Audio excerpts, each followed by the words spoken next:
Olá a todos, a graça e a paz do Senhor Jesus Cristo. Vamos ler o Salmo 123, que será o texto da nossa meditação de hoje. O Salmo 123 nos diz assim: Cântico de romagem. A ti que habitas nos céus, elevo os olhos. Como os olhos dos servos estão fitos nas mãos dos seus senhores, e os olhos da serva na mão de sua senhora, assim os nossos olhos estão fitos no Senhor nosso Deus, até que se compadeça de nós. Tem misericórdia de nós, Senhor, tem misericórdia, pois estamos sobremodo fartos de desprezo. A nossa alma está saturada do escárnio dos que estão à sua vontade e do desprezo dos soberbos. Oremos. Senhor meu Deus, que o Senhor, ó Pai, nesse instante fale, dê o teu entendimento, a tua instrução a todos aqueles que ouvirem a tua vontade, a tua palavra. Que a tua vontade, Senhor, seja feita nestas vidas, nesses corações. Usa-me, ó Pai, apesar de mim, é o que eu te peço em nome de Jesus. Amém. Diante de tantos sofrimentos, diante de tantas angústias, diante dessa situação difícil que temos passado há mais de um ano em decorrência desta tal pandemia, para onde que você tem olhado? Para onde você tem voltado os seus olhos? Muitas pessoas que têm ficado em suas casas por causa de decretos municipais e estaduais, têm colocado os seus olhos na televisão, na mídia, e alimentando os seus olhos com tudo aquilo que a televisão mostra, essas pessoas ficam ansiosas, amedrontadas, preocupadas e algumas chegam até a desenvolver uma depressão. Outros colocam os seus olhos na esperança que políticos possam resolver essa situação. Outros colocam os seus olhos na esperança de que a vacina seja a solução para tudo isso. E depois que todos estiverem vacinados, a nossa vida voltará ao normal. Porém, queridos irmãos e amigos que me ouvem, a palavra de Deus nos ensina que nós devemos olhar apenas para um lugar e apenas para uma pessoa.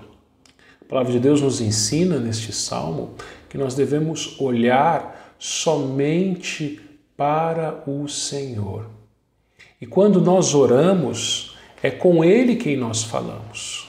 Nós fechamos os nossos olhos, temos a prática de fechar os nossos olhos, para que assim nos concentremos somente nele e nada venha a nos distrair. E quando nós voltamos os nossos olhos ao nosso Deus, temos a certeza de que Ele ouve a nossa oração e que Ele a atenderá conforme a sua boa vontade. E é sobre esse tema que eu quero meditar com você nesse dia, nesta noite ou tarde, dependendo do horário em que você estiver ouvindo, a oração dos olhos. E o texto nos mostra, em primeiro lugar, que o salmista, ele elevava os seus olhos aos céus.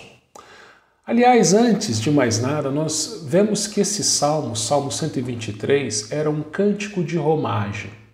Ele faz parte dos chamados cânticos de romagem, que vai do Salmo 120 até o Salmo 134.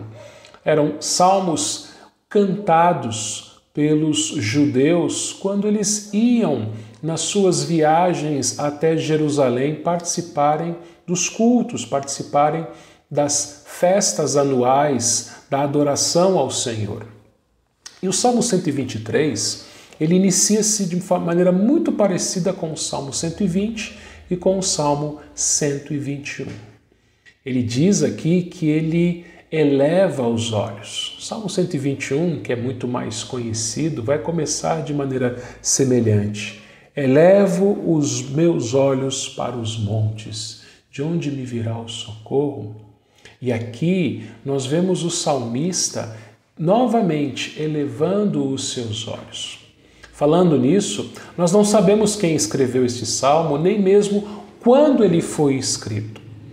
Diante de tudo que nós vemos escrito aqui neste salmo, vemos que o povo de Deus estava passando por algum tipo de perseguição por parte dos seus inimigos. Alguns estudiosos vão dizer que é possível que este salmo tenha sido escrito ou no tempo do exílio de Judá na Babilônia, ou então pós-exílio, quando Neemias estava liderando o povo na reconstrução em Jerusalém. E ali haviam inimigos, citados no livro de Neemias, como Sambalate e Tobias, que estavam prejudicando e perseguindo o povo de Judá. Acontece, meus irmãos, que nós não podemos precisar, como eu disse, nem quem e nem quando foi escrito este salmo. Mas nós, claramente, podemos aplicá-lo nos dias em que estamos vivendo. Dias estes que, além de todas as condições ruins que esta pandemia tem nos trazido, tem trazido também a nossa falta de liberdade de cultuarmos ao Senhor. E diante disso, o que nós devemos fazer? Será que nós devemos olhar apenas para as circunstâncias? Devemos olhar para as notícias na televisão e na internet? Ou será que devemos, como o salmista, elevar os nossos olhos? E foi exatamente o que ele fez. Ele elevou os seus olhos àquele que habita nos céus. Meus queridos irmãos, os salmos eles estão cheios de menções ao Senhor que habita nos céus. Por exemplo, no Salmo 11, versículo 4, nós lemos o seguinte: o Senhor está no seu santo templo, nos céus tem o Senhor o seu trono. Os seus olhos estão atentos, as suas pálpebras sondam os filhos dos homens. Então percebam, meus irmãos, que Ele habita nos santos céus e os seus olhos estão colocados nos homens. Deus, queridos irmãos, Ele está elevado acima de todos. Deus, Ele não se mistura com a sua criação. Ele não é como a criação. Ele é santo, Ele é separado. E perceba que esse Deus, por estar nos céus, é o Deus Altíssimo. É verdade que para o judeu, no Antigo Testamento, elevar os olhos, no primeiro lugar, significava olhar para o Monte Sião, para onde ficava o templo, o lugar onde estava a habitação de Deus, o lugar onde estava a Arca da Aliança, o Santo dos Santos. Porém, o templo apenas era um símbolo do verdadeiro trono de Deus que fica nos céus. Mas, na verdade, o próprio Salomão escreveu em 1 Reis, capítulo 8, que os céus e nem os céus dos céus podem conter ao Senhor. De tão grande, de tão infinito que é o nosso Deus. Todavia, esse Deus infinito que habita nos céus, é a Ele que o salmista eleva a sua oração. Isso, meus irmãos, nos mostra que nós cremos e oramos a um Deus todo-poderoso, a um Deus que é maior do que nós. Não apenas um pouco maior, mas infinitamente, incomparavelmente maior do que nós. E isso nos lembra que esse Deus que é maior do que nós é o Deus El Shaddai, o Todo-Poderoso Senhor. Meus irmãos, Ele é o Deus transcendente que está acima de todas as coisas, que habita nos céus, que tem o seu trono acima das estrelas. E quando você entende isso e crê nisso, você sabe que você está falando com um Deus que pode atender a sua oração, que tem todo o poder. Irmãos, nós não levamos as nossas petições a homens finitos. Alguns vão levar suas petições a autoridades, vão tentar recursos a homens poderosos. Todavia, o cristão, ele coloca os seus olhos em Deus. O rei Josafá, quando se viu cercado de 3 exércitos inimigos, foi isso que ele disse na sua oração: porém, os nossos olhos estão postos em ti.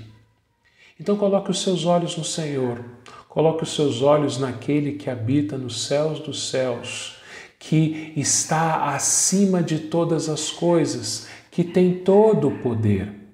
E é isso que vai nos mostrar o versículo 2. Como os olhos dos servos estão fitos nas mãos dos seus senhores e os olhos da serva na mão de sua senhora, assim os nossos olhos estão fitos no Senhor nosso Deus, até que se compadeça de nós. Aqui o salmista ele usa uma ilustração. Ele diz que os seus olhos estavam fitos no Senhor, da mesma forma como os olhos de um escravo se fixavam nas mãos do seu dono, ou os olhos de uma escrava nas mãos de sua dona. O que significa isso? Bom, os comentaristas eles vão se divergir um pouco a respeito do significado. É possível que aqui o escravo ou a escrava estivessem olhando para as mãos dos seus donos para que dali recebessem alguma ordem.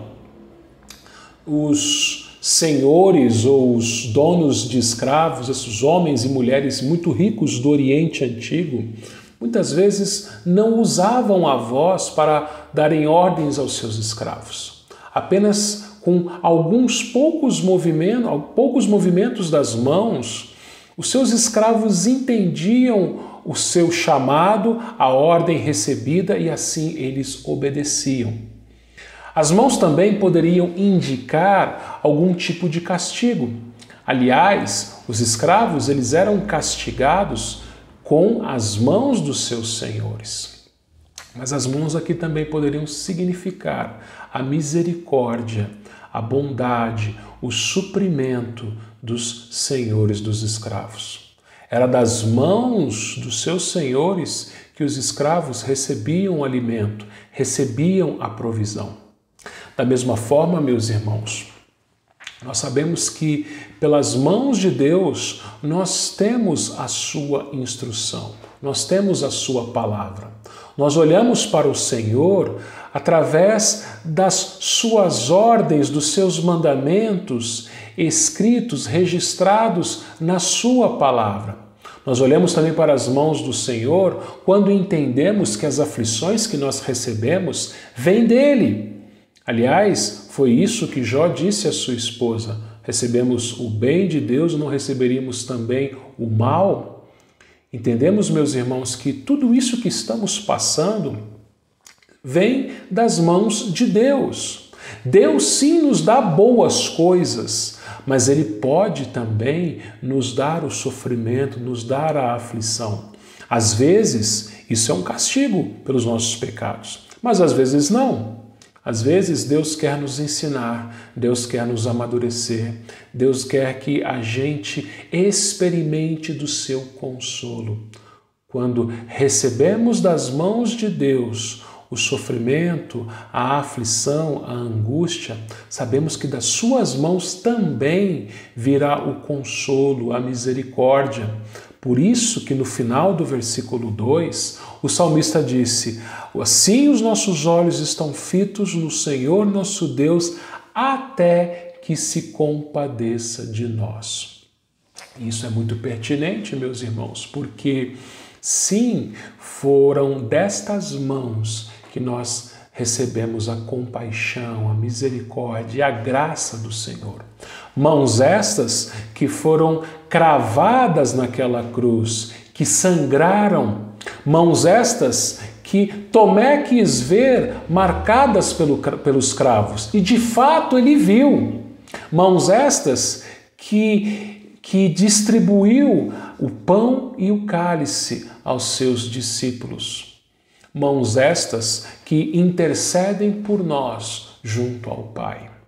Então vejam, meus irmãos, assim como os escravos e as escravas da antiguidade olhavam fixamente, atentamente para as mãos dos seus donos e donas, os nossos olhos devem estar postos nas mãos do Senhor.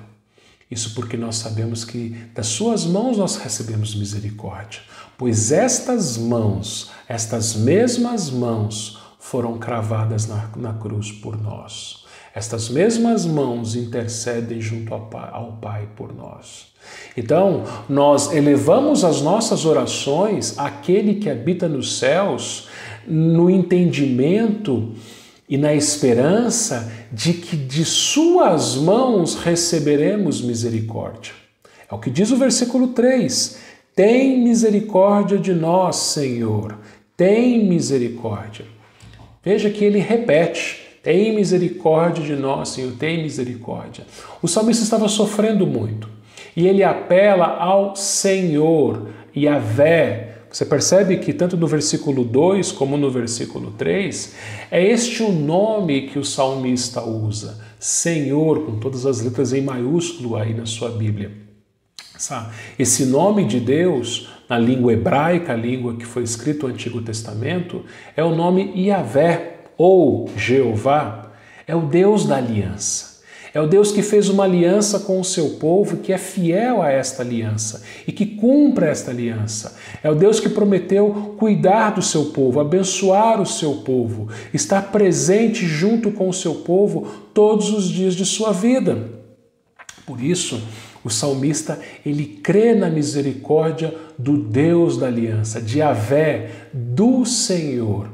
E o salmista estava numa situação tão difícil, uma situação tão angustiante, que ele fala mais de uma vez: tem misericórdia de nós, Senhor, tem misericórdia. Quantas vezes você passou por um sofrimento tão terrível, tão profundo, tão crítico, que você não clamou pela misericórdia do Senhor?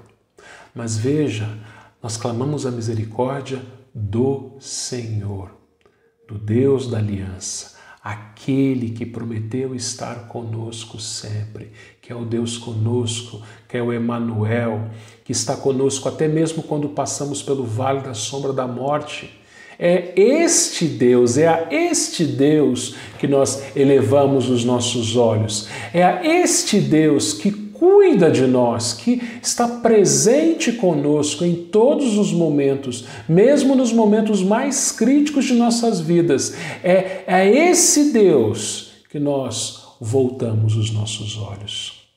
Os seus olhos não devem ser colocados nas circunstâncias que muitas vezes parecem não nos dar esperança. Os seus olhos não devem ser colocados nas opiniões humanas, nas palavras falhas de seres humanos. Os seus olhos não devem ser colocados nas notícias que só trazem morte e desespero aos corações daqueles que ouvem e assistem. Mas os seus olhos devem estar voltados para o Deus da aliança, o Senhor que habita nos céus, porque dele vem misericórdia, porque a cada manhã as suas misericórdias se renovam. Deus, queridos irmãos e amigos, é uma fonte inesgotável de misericórdia. E por quê? Qual que era a razão do sofrimento, da angústia do salmista? A segunda parte do versículo 3 nos diz assim: pois estamos sobremodo fartos de desprezo. Essa era a questão. Eles estavam sendo desprezados. Observe, queridos irmãos e amigos, que o salmista não ora apenas por si mesmo. Ele aqui usa o plural. Nós estamos fartos de desprezo. O salmista aqui, ele ora por si mesmo, mas também pelo povo. Ele representa o povo, ele intercede pelo povo de Deus, porque o povo de Deus estava sendo desprezado. E o desprezo havia chegado até a tampa. Eles estavam fartos, estavam saturados, cheios de tanto desprezo.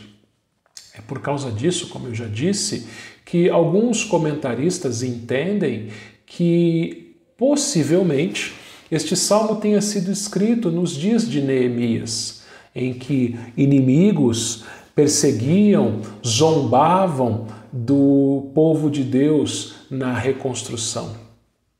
Observe, meus irmãos, que o povo de Deus sempre foi perseguido por inimigos. Nós vemos isso desde o livro de Êxodo, quando o Egito foi o grande inimigo dos israelitas. Mas nos dias dos reis nós vamos ver isso por várias e várias vezes. Todos os reis tiveram que lidar com povos inimigos, perseguindo, maltratando, subjugando o povo do Senhor. E quando nós chegamos no Novo Testamento, nós vemos a mesma coisa acontecendo com a igreja. Desde o livro de Atos, os apóstolos ali sendo presos e sendo questionados, inquiridos, primeiramente pelo Sinédrio, pelos juízes judeus e depois, mais tarde, também pelos romanos. Mas observe uma coisa, isso não deveria ser novidade para o cristão. Na véspera da sua morte, Jesus ele disse aos seus discípulos que assim como perseguiram a ele, iriam perseguir também aos seus discípulos. E ninguém foi tão humilhado, tão desprezado e tão zombado como o nosso Senhor. Sim, nós que no último final de semana nos lembramos da morte e da ressurreição do nosso Salvador, nos lembramos daquilo que ele passou na via dolorosa, onde ele carregou a cruz, onde ele foi zombado, onde ele foi chicoteado, onde caçoaram dele, e depois também da sua crucificação, o escárnio continuava. Desça da cruz, salvou a tantos outros, por que não salva a ti mesmo? E só de imaginar que, se Jesus quisesse, ele poderia ter convocado uma legião de anjos para que acabasse com aquilo tudo. Ou ele mesmo tinha todo o poder para sim descer da cruz. Mas ele preferiu ser humilhado. Ele preferiu ser zombado. Ele preferiu passar por toda aquela humilhação por amor a nós. Da mesma forma, meus irmãos, passaremos também por perseguições e humilhações.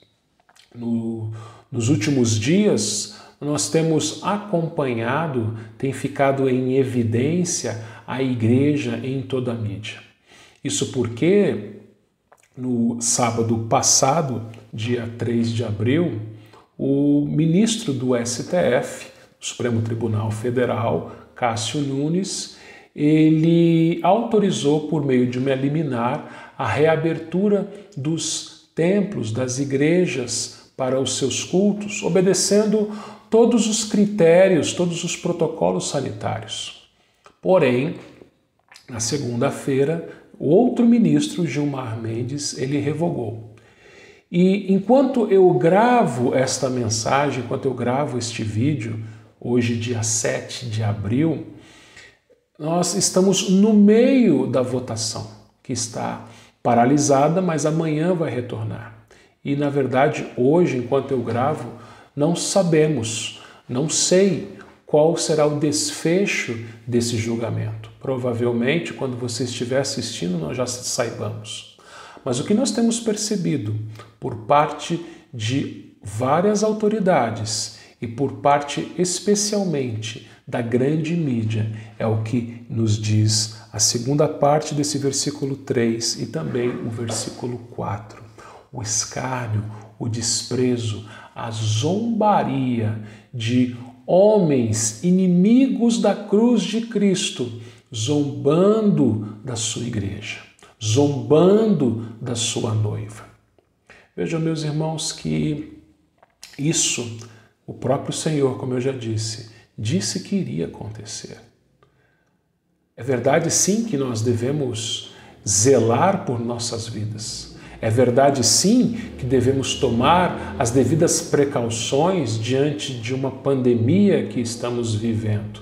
É verdade, sim, que existe um vírus perigoso e que adoeceu várias pessoas, inclusive dos nossos, e alguns, infelizmente, até mesmo faleceram.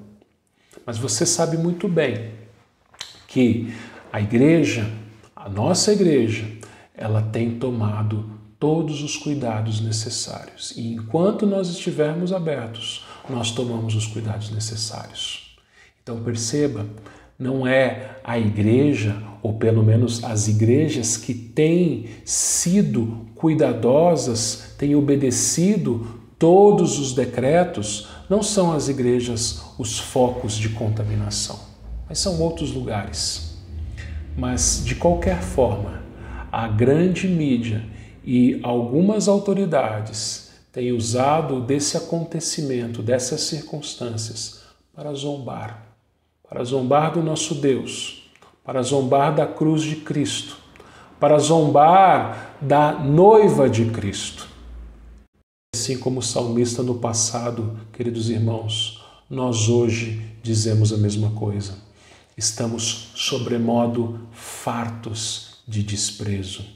Fartos, queridos irmãos, de assistirmos vídeos pela internet. É claro que esta ferramenta que Deus nos deu tem alcançado muitas outras pessoas, porém nem isso, nem nenhuma outra coisa substituem a santa convocação, o culto solene, público ao Senhor. Nada substitui pessoas reunidas num mesmo lugar, elevando suas vozes em louvor a Deus, elevando suas vozes em oração ao Senhor, com seus ouvidos atentos à pregação da palavra, à exposição das Escrituras, e ali com as suas mãos estendidas para receberem o pão e o cálice, a ceia do Senhor. Queridos irmãos, creio que tem sido algo benéfico nessa pandemia nós temos redescoberto o culto familiar, o culto doméstico, coisa que muitos crentes nunca haviam feito. Mas eu acredito, meus irmãos, que mesmo o culto doméstico sendo algo importante e necessário, ele não substitui o culto público solene, o culto comunitário, a igreja aberta. Apesar de alguns dizerem, a igreja somos nós, a igreja não é o lugar, mas nós sabemos que Deus na sua palavra nos chama a uma santa convocação. E nunca na história da igreja, queridos irmãos, a igreja ficou sem se reunir. Mesmo debaixo de perseguição, a igreja se reuniu no passado e se reúne hoje. Em países, meus irmãos, onde existe perseguição religiosa, em países onde ser cristão é tão perigoso que você pode perder todos os seus bens, pode ser preso, torturado até morto, mesmo nesses lugares, temos relatos de missionários que mesmo em países onde o cristianismo, exercer a fé cristã, é proibido, mesmo nesses lugares, a igreja se reúne.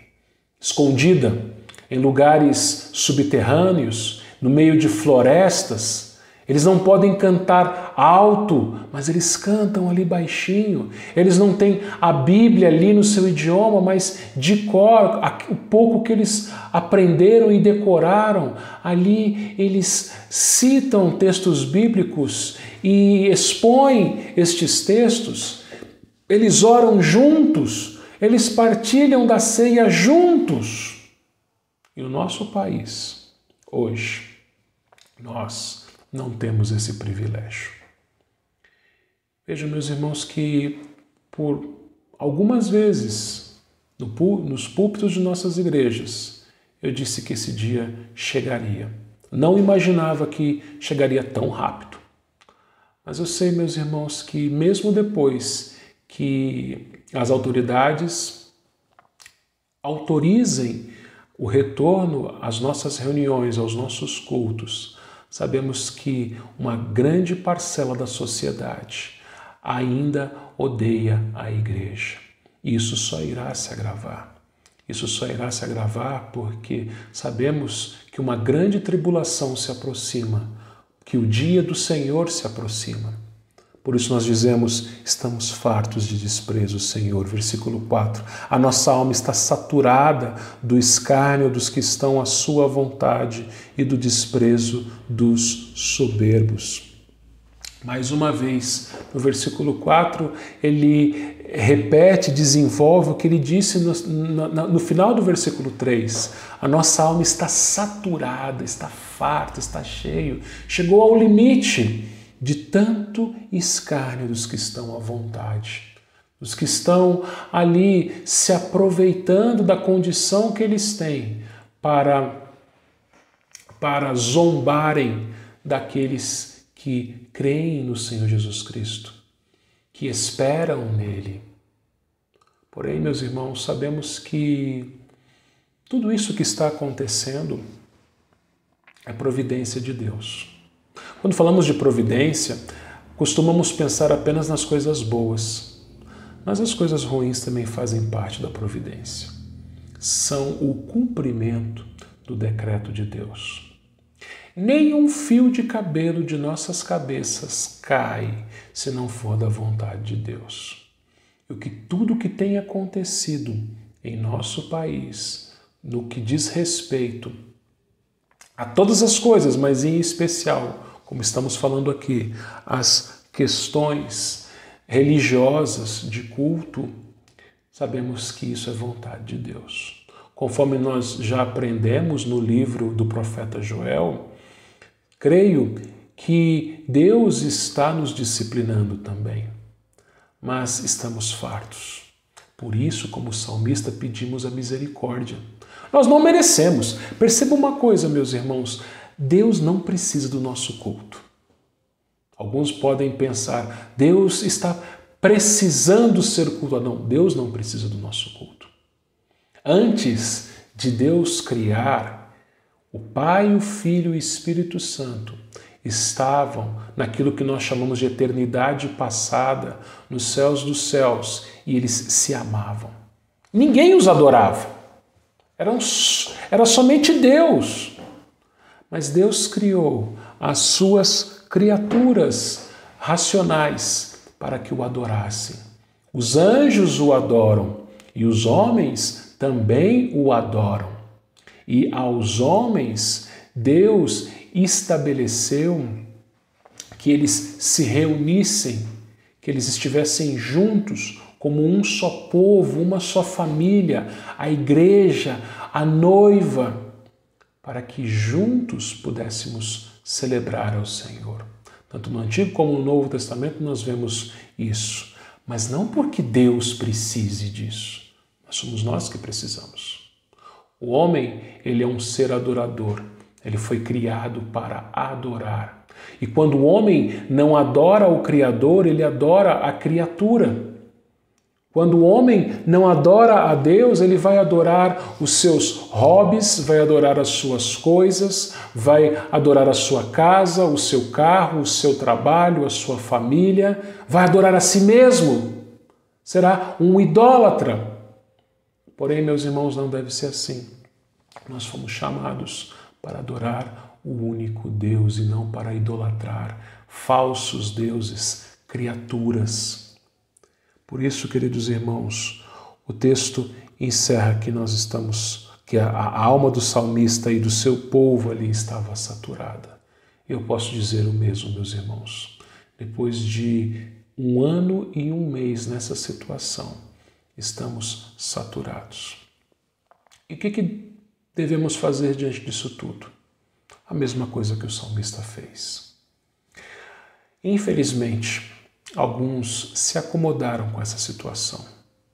Alguns crentes, e digo até alguns pastores, se acomodaram com essa situação. Nós não devemos nos conformar com o que está acontecendo. Paulo diz, não vos conformeis com este século. Nós não devemos tomar a forma pensando que o culto é como uma reunião, como qualquer outra reunião que a gente pode fazer online, que a gente pode fazer ali por um aplicativo ou assistir um vídeo. Isso não é culto. Isso não é culto. Culto são pessoas juntas no mesmo lugar, olhando umas para as outras, juntas. Isso que estamos fazendo não é um culto. Pode ser o culto doméstico, importante sim, mas não substitui o culto solene público. Então, meus irmãos, oremos ao Senhor. Olhe primeiramente para o Deus transcendente, que está nos céus, que está acima de todas as coisas, o Deus que é todo-poderoso, o Deus sublime, o Deus que é o Senhor de tudo, o Deus que é o justo juiz. Não são juízes humanos que decidem o futuro da igreja. Não são prefeitos ou governadores ou quaisquer outras autoridades que decidem o futuro da igreja, mas é o Rei dos Reis, o Senhor dos Senhores, o justo juiz. É Ele que tem a sua igreja nas suas mãos. Ele é o Deus supremo.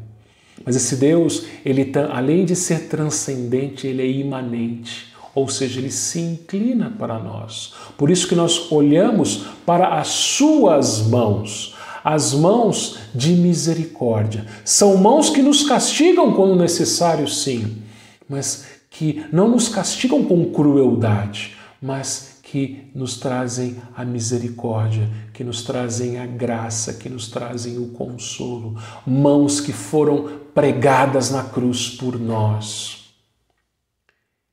E veja, Ele tem misericórdia. Cremos nisso, meus irmãos, que assim como Deus teve misericórdia do seu povo no passado, por tantas e tantas vezes, Deus teve misericórdia da tua e da sua igreja por tantas e tantas vezes, Deus, eu creio, terá misericórdia de nós mais uma vez. Irmãos, a igreja de Deus nunca foi destruída. Nunca foi destruída. Desde o primeiro crente, Abel, o primeiro herói da fé, que foi morto por um filho das trevas, por um descendente da serpente, Caim, Deus providenciou um substituto, Sete. E assim por toda a história da redenção. E quando pensaram que tinham se livrado do Nazareno, crucificando e o matando e o sepultando, ao terceiro dia ele ressuscitou. Ele não foi destruído.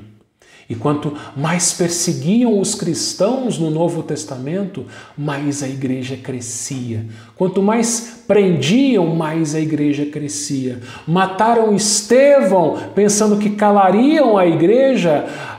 Os crentes saíram de Jerusalém por toda parte e iam pregando o evangelho. Então saiba, ninguém, nenhuma autoridade, nenhuma decisão arbitrária humana vai destruir a igreja do Senhor. Ela permanecerá até o final. E no dia final, no dia do Senhor, Jesus voltará e revestirá a sua igreja de incorruptibilidade. A sua igreja será plenamente santa. E tudo isso vai se passar. Todo esse sofrimento, toda essa perseguição, toda essa angústia, toda essa pandemia, tudo isso de ruim causado pelo pecado será passado e habitaremos por toda a eternidade com Ele. Oremos mais uma vez. Aplica a Tua palavra, ó Deus, a todos aqueles que ouviram. Tem misericórdia de nós, ó Deus, porque estamos fartos de tanto desprezo. Olha para nós, ó Deus, e se for esta a Tua vontade, se for para a Tua glória, que o Senhor mova os corações das autoridades brasileiras para que o Teu povo retorne com os cultos presenciais, possamos voltar a nos reunir, ó Deus. Cuidemos sim das nossas vidas físicas, da nossa saúde física. Obedeçamos sim, Pai, todos os protocolos. Mas, Pai, queremos Te cultuar mais uma vez. Queremos estar juntos novamente, Senhor. Queremos, ó Deus, olhar uns para os outros. Queremos Te louvar. Queremos participar da Tua mesa, meu Deus. Queremos batizar pessoas, novos convertidos, batizar os filhos dos crentes, ó Deus. Queremos, ó Deus, mais uma vez, ó Deus, juntar nossas vozes em louvor, em adoração ao Senhor. Ó Pai, tenha misericórdia de nós. E em Cristo Jesus, ouve a nossa oração, porque os nossos olhos estão colocados nas Tuas mãos. As mãos que têm todo o poder, as mãos que foram cravadas na cruz, as mãos que sustentam as nossas vidas. Em nome do Teu Filho Jesus que nós oramos. Amém. Que Deus te abençoe.